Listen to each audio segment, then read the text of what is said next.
Fear. It's what makes us who we are. More than our likes and dislikes, more than our favorite foods or colors, adrenaline, anxiety, all stemming from something around us that we cannot control.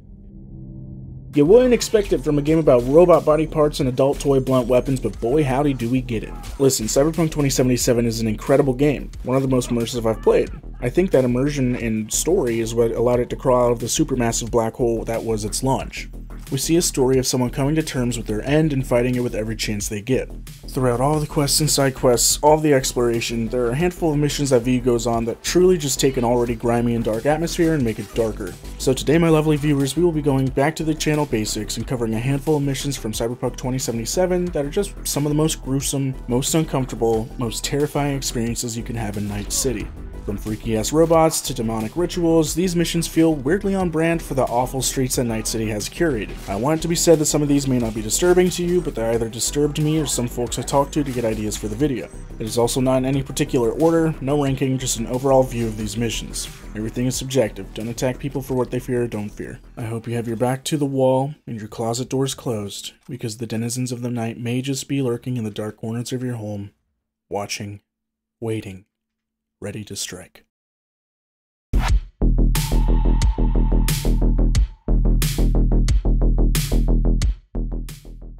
Located in Northside and Watson, you can complete a Cyber Psycho mission for Regina Jones titled Bloody Ritual. Only appearing between the hours of 8 PM and 5 AM, you can stumble upon a ritual site set up around a seemingly empty freezer. A few Maelstrom members are scattered around, covered in blood, with one survivor saying, "Lilith has concealed the 10th circle from the ancestors' eyes."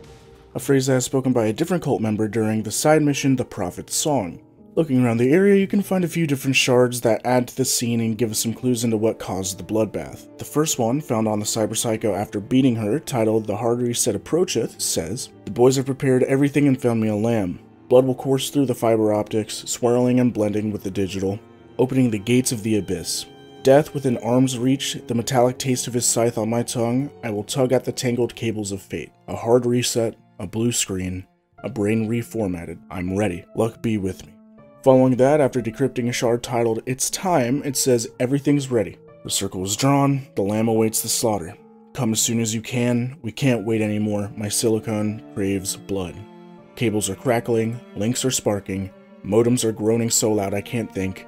The abyss is impatient, the abyss is hungry. This cult believes in some whack-ass stuff, giving me big divine comedy and Judeo-Christian vibes. I mean, the mention of the 10th circle makes me think that they are harboring back to Inferno and the 9 layers of hell, as well as mentioning Lilith, who is spoken about in the Jewish Talmud. Lilith is believed to have been the first woman created by God before Eve, who refused to submit to Adam, leaving the Garden of Eden and being seen as a sort of demon, depending on the interpretation. Then, the author of The Hard Reset Approacheth mentions the metallic taste of his scythe on my tongue, describing our general depiction of death in the media. No matter what they believe, they definitely performed a ritual here, and the result can be seen in the Cyber Psycho fight that ensues. According to the Cyberpunk wiki, the Cyber Psycho in question, Zarya Hughes, actually got stuck in the net. Her brain couldn't handle this, and she ended up going psycho, killing the cultists around her before resting in her icebox. She materializes around the area before finally crawling out of her icebox to fight V, who can either kill her or knock her out. Whether it was just some craze caused by being between life and death in the net, or maybe the actual demon Lilith possessed Zarya, it doesn't change how freaky the mission is. A very nice surprise and one of the best questlines in the game.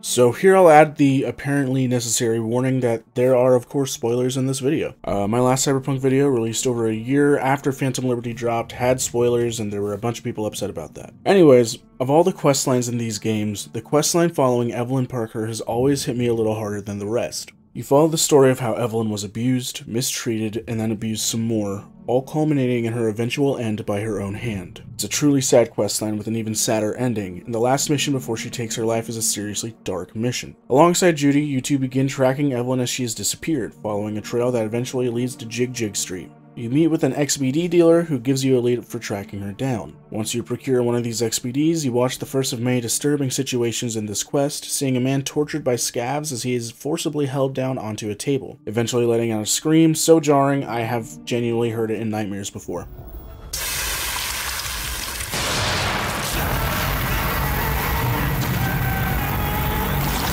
Anyways, you analyze this BD, which leads you to an old power plant in Charter Hill, a place that these scabs have repurposed to record raw XBDs involving torture, mutilation, and more specifically, sexual assault. So V and Judy make their way there and fight or sneak into the power plant. The deeper you go, the more horrors you experience. You find the cells that they kept their victims in, handcuffs locked to the bars of the beds. You find the power plant's incinerator with scabs tossing violated corpses into the fire once they've met their limit. And then, at the very bottom, in a room with a disgusting bed, you find Evelyn Parker. She's still alive, jacked into their system, and Judy and V properly extract her without frying her brain. What happened to her is horrible, as she was sexually assaulted numerous times without rest and recorded for the freaks of Night City to watch. What adds to how horrible this is the story you piece together when you're searching for her. Basically, Evelyn was once a dreamer, someone who wanted to be an actress, but she took a job at a dollhouse named Clouds to make ends meet. Here she became close with Judy Alvarez. After talking to the Voodoo Boys and Dexter Deshawn to plan the Konpeki Plaza heist, she planned to undercut Dex and take more of the Eddies. We all know how the heist went. She hid out at Lizzie's bar for a while, but eventually had to return to Clouds, where the Voodoo Boys tracked her down. Hoping to take care of a loose end, they fried her while she was in the net, rendering her comatose. She couldn't move, but she was conscious of everything that happened next. Her boss abused her in more ways than one before passing her on to a ripper named Fingers, who then asked his fixer, Wakako, to sell her off to the scavs. Here, they did what they do,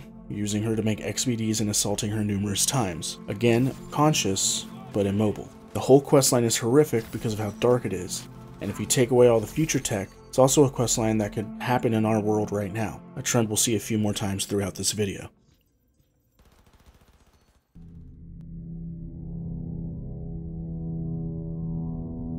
Another job in Watson's North Side, Regina Jones will contact you when you get near a couple of buildings in Shipyard Way. She informs you that a televangelist named Bryce Stone needs help tracking down the kidnappers and murderers of his 12-year-old son, Bobby. Already starting off strong, huh? It's a relatively short mission, as gigs tend to be, but you learn that the NCPD dropped the case due to lack of evidence. Bryce then searched for information on his own, eventually finding the brain dance of his son's actual murder, in which it shows him being tortured to death by, you guessed it, scavs. V's job is simple. Find the XBD editors Gottfried and Frederick Person, and get the raw BD recording so they can track down the people who actually did it. You show up to their studio, sneak or fight your way into their editing room, and confront the father and son BD editors. Once V gets there, you have a few choices and dialogue options you can make. When you ask them for the specific VD, however, they respond with, I just got a fresh batch with boys. No clue who their daddies are. I'm gonna need more. The two have numerous BDs all covering the same thing. Children's murders. The father attempts to make the argument that we just supply what Night City demands. That's all. And if it wasn't us, there'd be someone else. It genuinely takes them some time to realize which BD you're after. You're told where it is and you can end the mission there. However, you have one more choice to make. Leave them be, allowing them to continue editing these horrible videos. Kill them both. Or Freddy, no! Freddy! Frederick! Answer me right now! Thankfully, this is one of those missions where you don't actually have to see how horrible it is, you only hear about it. A child was tortured. The people who edited it have done it so much that they don't know who you're referring to, and then they try to justify what they've done to your face. I always choose the third option of taking out the son. Maybe that will make his father finally realize what they're doing.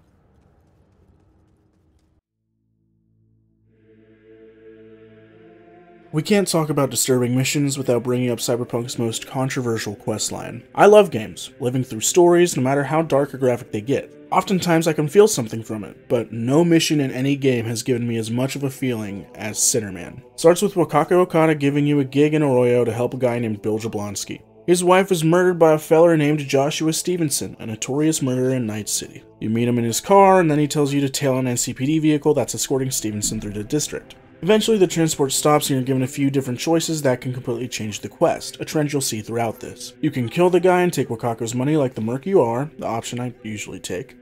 But you can also talk to Stevenson. Find out that Stevenson has a deal with the corporation regarding his impending death sentence. He asks his group if V can tag along for his journey ahead, from which V can either decline, losing out on your payment, or accept. Should you accept, you hop in the car and travel to a house in Santo Domingo. He tells V about how he spent years in prison after committing armed robbery and murder, and how he looked for ways in prison to right his wrongs. As you walk towards the house, a woman named Zuleika invites them inside, and as you enter, you see an altar dedicated to a young man. You quickly find out that Stevenson had converted to the Christian faith in prison after writing letters to Zuleika, who forgave him for murdering her brother. You then learn what his corpo deal is. His execution is going to be recorded as a brain dance, and people will watch as he is crucified for his sins. He hopes it will convert people to Christianity and compares himself to Jesus, saying they'll understand how Jesus suffered for them. At that moment, Gloria, Zuleika's mother, enters the room.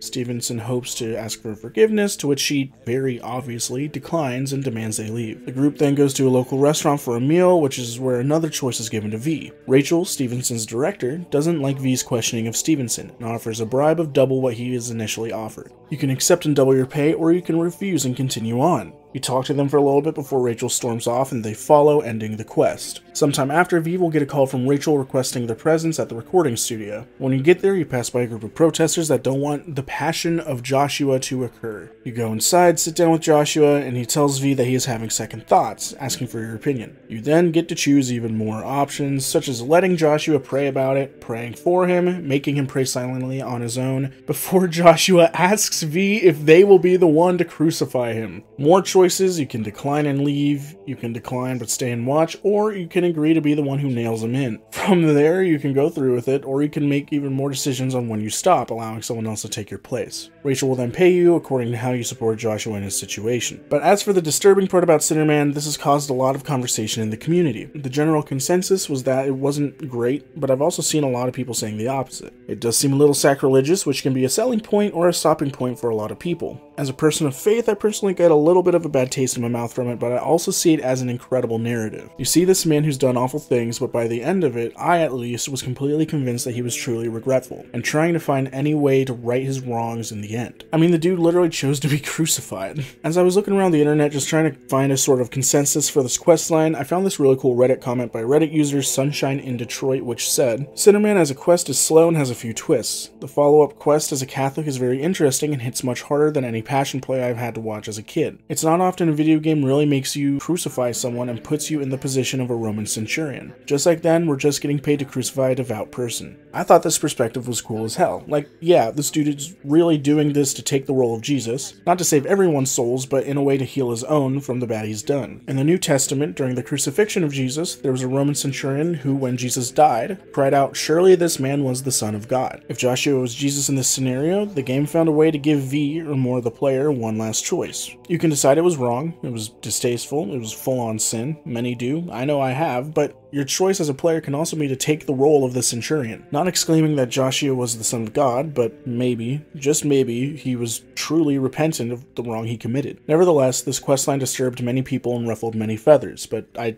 think that's exactly what CD Projekt Red wanted.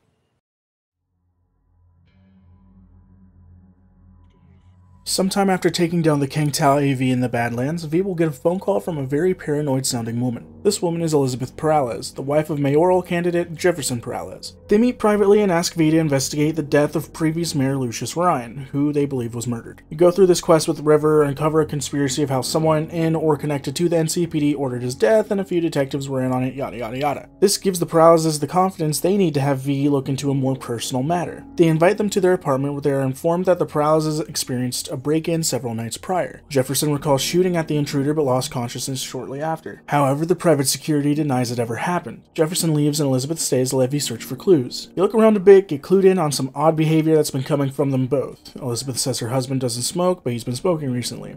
She thought that the roses at her wedding were blue when they were actually red. Just stuff like that. You look around a bit more before finally stumbling upon a hidden door that they knew nothing about. Inside, you find a monitoring station that hosts a number of computers and servers. All the while, Elizabeth is feeling a constant headache, eventually leaving V to investigate alone. V then follows some cables up to the roof where they can track an old-fashioned antenna which is linked to a nearby van. You pull up on the van and it begins driving away, trying to lose the tail. If you successfully follow it, you're led to a Maelstrom compound. After fighting or sneaking your way to the van, you can access its database, which shows that an unknown organization has been literally rewriting the brains of the Morales', as well as other big names in the city. It has caused them severe memory loss and personality changes, and as soon as you attempt to download it, the database begins erasing itself. After this, Viva will meet with Elizabeth in a noodle shop in the Yagami Market. After informing her what has gone on, she practically begs V not to tell Jefferson, knowing that he will go to the ends of the earth to track down an organization he'll never be able to find. After this, V will make their way to the Glen to meet with Jefferson, only to get a call from an unknown contact who is actually Mr. Blue Eyes. The mysterious voice informs them that no matter what they do, it won't change the outcome they have set in place for him. V then meets with Jefferson and has the option to either lie to him or tell him the truth. Neither of these options are good, as during the end credits of the game you get two different outcomes. If you lie to him, he goes on to become the mayor of Night City, and he contacts V in the credits to ask him to help with another job.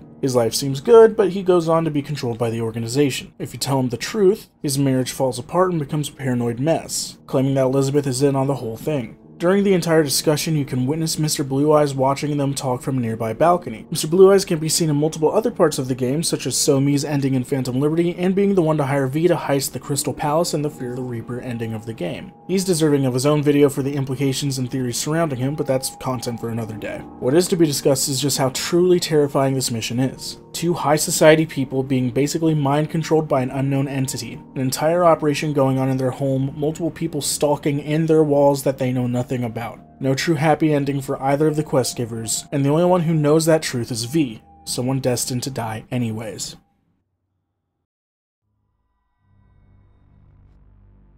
On Gibson Street in Rancho Coronado, El Capitan gives you a gig to visit the residence of Juliet Horrigan, one of his beloved netrunners. She started her last heist on Zeta Tech 2 weeks prior and hasn't been heard from since. Your job is to retrieve what she got from the heist, but also find out what happened to Juliet. As you enter, you see the house is seemingly empty and absolutely ravaged. Blood all over the walls, furniture and decorations thrown about, and no sign of Juliet. Littered throughout the house, numerous pill bottles are found, and journal entries tell the story of Juliet taking her sister in and helping her after she lost her corporate job. The pills were used to combat her sister's gaining cyberpsychosis. See, she moved in with Juliet and her husband, but her condition kept worsening. Eventually, she broke Juliet's husband's arm, causing him to leave, and Juliet visited everyone's favorite Ripper, Victor Vector, who told her to call MaxTac before more people are hurt. A month later, Rose was convinced that Juliet was trying to poison her, stabbing Juliet in the back. After searching for the data chip, you can check the computer nearby to see a camera feed. Inside the basement, you see Juliet's corpse and Rose, who finally succumbed to her sickness. V's only choice is to go downstairs and kill Rose to obtain the key to the safe that El Capitan's data chip is in. This gig is terrifying and awesome to stumble on if you enjoy horror. Between unraveling the mystery of what happened, Johnny's constant comments about how something really bad happened here, and then having to face your fears and enter the dark basement to take out an insane person, checks all the boxes of just some good conventional horror. I only wish you could contact Regina after the fight and tell her you've got someone else to save.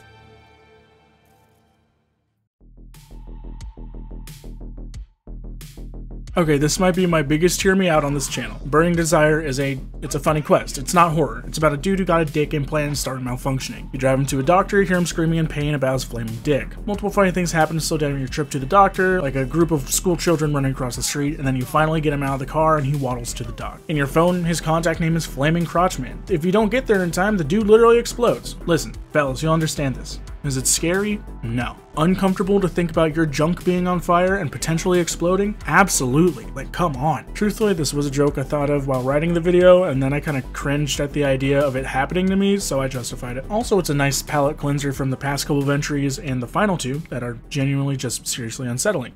Okay, joke over. Next entry.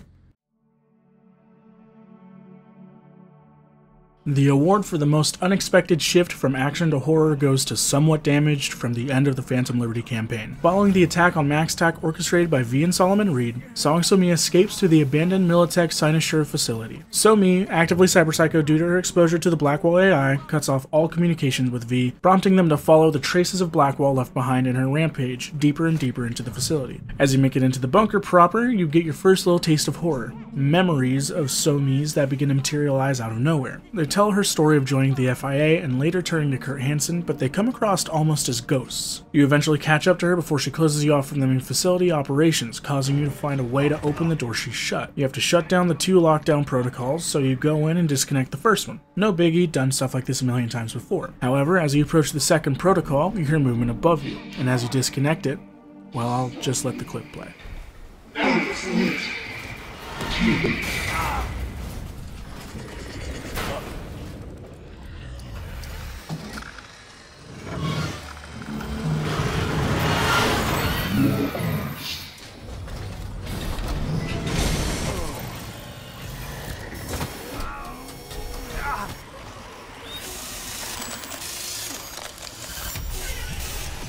The Cerberus model is controlled by Somi, or more the AI possessing her, and it begins a chase scene. For the first time in Cyberpunk to my knowledge, this is something you cannot fight against. No bullets or cyberware can stop this giant robotic spider from mutilating you, all you can do is run. This sets the mission's precedent that you cannot fight, you must run and hide. As opposed to the entire rest of the game feeling like an awesome open world action shooter, this is an enclosed area with ample places to duck and cover, feeling more like Alien Isolation. The chase scene continues through vents and hallways before leading to a long hallway where you can actively hear the Cerberus unit chasing right behind you. You run into a decontamination room that cycles and triggers a scripted event where the robot just barely misses you. Fun fact, even the wiki adds to the horror as it states, Cerberus will now hunt V through Cynosure. From here, congratulations, you've made it to the Cynosure labs. Entering the core room, you begin to shut down the core before finding out that 3 subsystems remain online and need to be shut down manually. You're now tasked to walk through the rest of the facility with the AI constantly hunting you, crawling through vents, checking every corner. You continue to see these weird Somi ghosts and turn off the subsystems, getting a few close encounters before turning off the third and entering into a scripted hide and survive event. You have a room with a bunch of computers, the doors completely lock, and the robot enters into its slaughter room from a vent. You must quickly hide and continuously move areas as it scans the room for you. One mess up, it will instantly turn towards you, making a terrifying noise and charging at you full speed before ending your life. Once the subsystems are down, you can return to the core and rescue Somi, or kill her depending on how you go about it. The story of Phantom Liberty is incredible, and its endings are all pretty alright, but this final hurdle in this campaign is one of the most whiplash-inducing, fear-instilling 180s I've ever witnessed in a game. Seriously, the Alien Isolation reference was pretty dang real, and I loved every second of it.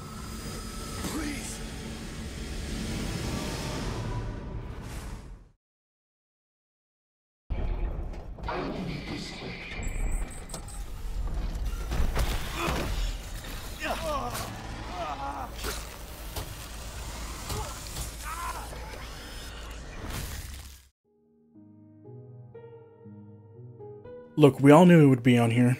The hunt was the questline that inspired this video for me. It's no joke one of the most shocking and real quests in the game, and it will stay with me for the rest of my life. Saving the most disturbing for last, the hunt starts with River Ward contacting V sometime after you help investigate Mary Ryan's death. He meets with V and shows you a news clip of a serial killer named Anthony Harris, or Peter Pan, being arrested in his car. As he's apprehended, one of the victims falls out of the car and Harris attempts to flee only to be shot by NCPD. River then tells V that his nephew Randy had recently gone missing, and the victim that fell out of the car was wearing Randy's shoes. River's idea is to go to the NCPD labs and view Harris's dreams, as he's still alive and comatose. You break in on a day where the labs are empty, and find his file in a room eerily decorated with kids' drawings and toys that is meant for researching autism therapy. You're found by one of River's colleagues, who says that River was suspended after looking into Mary Ryan before kicking the two out. She also says they haven't been able to trigger Harris's dreams and are at a standstill. From here, River brings you to his sister Joss's house. She agrees to let you look through Randy's stuff and eventually get into his computer. The computer shows some seriously concerning